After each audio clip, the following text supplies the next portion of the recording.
청남 권영한의 이야기. 이 시간에는 영주 가흥리 마애불 전설 이야기를 할까 합니다.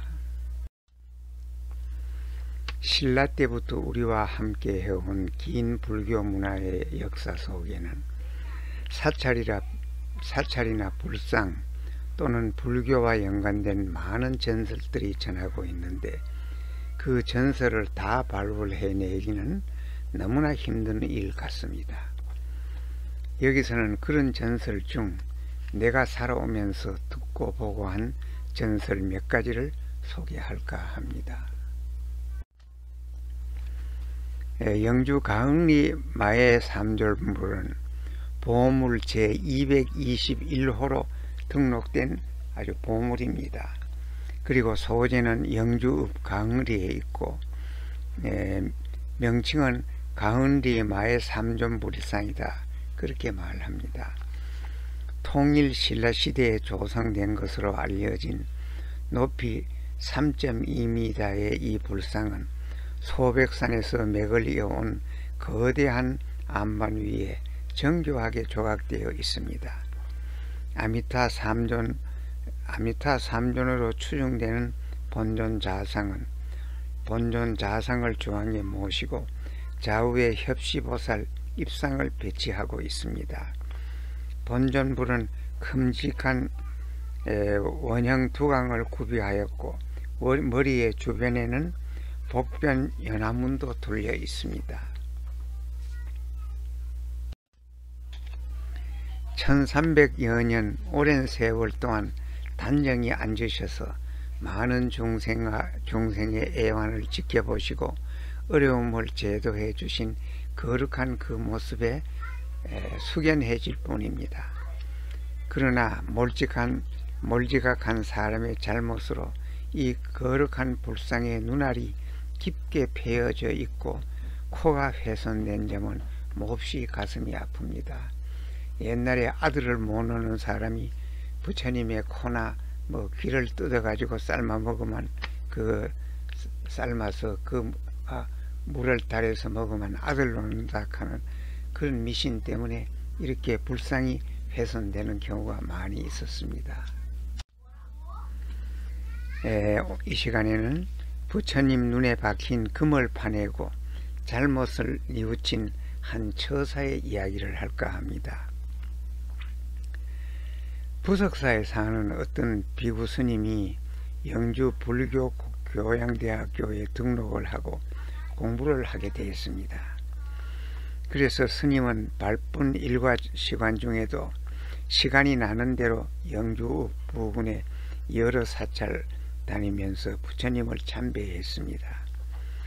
그러다가 어느 날 가흥리 마애 삼존불을 찾아뵈었고 기도를 드렸습니다. 그런데 마애 삼존불 주변은 너무나 지저분하고 더러웠습니다. 불공을 드리러 온 사람들이 함부로 버린 과일 껍질이나 타다 남은 초 등등이 어지러이 널려 있어서 그 쓰레기는 차마 눈으로 볼 수 없을 정도로 많고 지저분했습니다.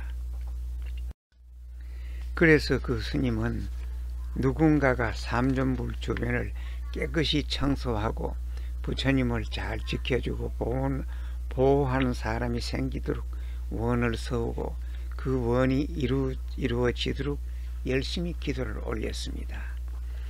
기도를 하면서 부처님 얼굴을 쳐다보니 부처님의 눈이 송곳으로 뚫은 듯이 움푹 파여 있는 것이 여간 가슴 아픈 일이 아니었고, 마치 스님 자신의 눈이 칼로 도려내어진 듯한 아픔을 느끼게 되었습니다.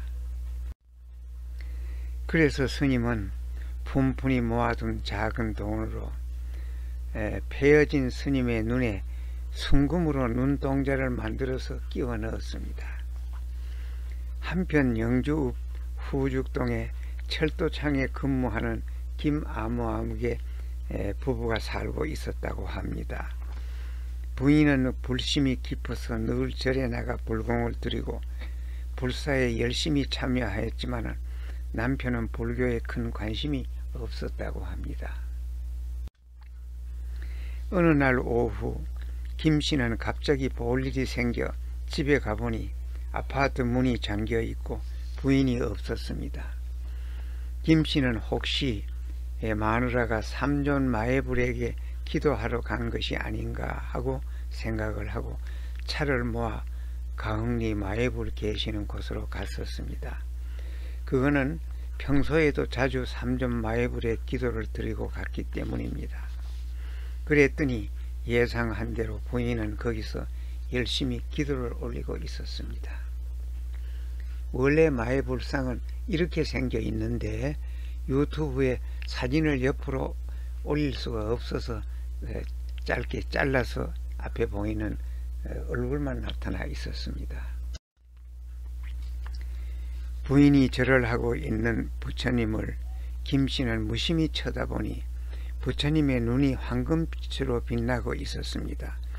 김씨는 깜짝 놀라서 자기의 눈을 의심하고 가까이 가서 다시 쳐다보니 틀림없이 눈은 순금이었습니다. 그 순간 나쁜 마음이 생겨서 김씨는 부인의 간곡한 만류에도 불구하고 단단히 박혀있는 부처님의 황금 눈을 모두 빼기 시작했습니다. 그래서 부인은 무슨 죄를 받으려고 그런 짓을 하느냐고 말렸지만은 김씨는 내가 안 빼도 딴 사람이 보면 금방 빼갈 거니까 미리 보는 것이 임자니까 내가 뺀다 하고 빼갔습니다. 그리고 뺏는 그 눈의 황금을 화장지에 싸서 호주머니에 이어가지고 훔쳐가려 했습니다. 그리고 금을 다 빼가지고 손에 쥐고 있는데 갑자기 한 발이 바위에 미끄러져서 몸이 중심을 잃고 그만 손에 든 금을 떨어뜨리고 말았습니다. 반반한 바위 위에 떨어진 금은 아무리 찾아도 없었습니다. 부인까지 합세해서 주변을 샅샅이 찾아봐도 그여이 찾을 수가 없었습니다. 집에 돌아온 김씨는 그날 밤 몹시 마음이 불편했습니다. 금도 찾지 못하고 부처님의 눈만 상하게 했다는 죄책감에 양심의 가책을 받아 편히 잠을 이룰 수가 없었습니다. 그래서 김씨는 결심을 했습니다. 이 죄스러움을 속지 않은 뜻으로 직장이 쉬는 날 부처님 곁을 깨끗이 청소해야지 하고, 그리하여 김씨의 결심은 오래도록 지켜지고 그 주변은 김씨 덕택에 깨끗해졌다고 합니다. 부석사 스님의 원이 이루어진 셈입니다. 경청해 주셔서 감사합니다.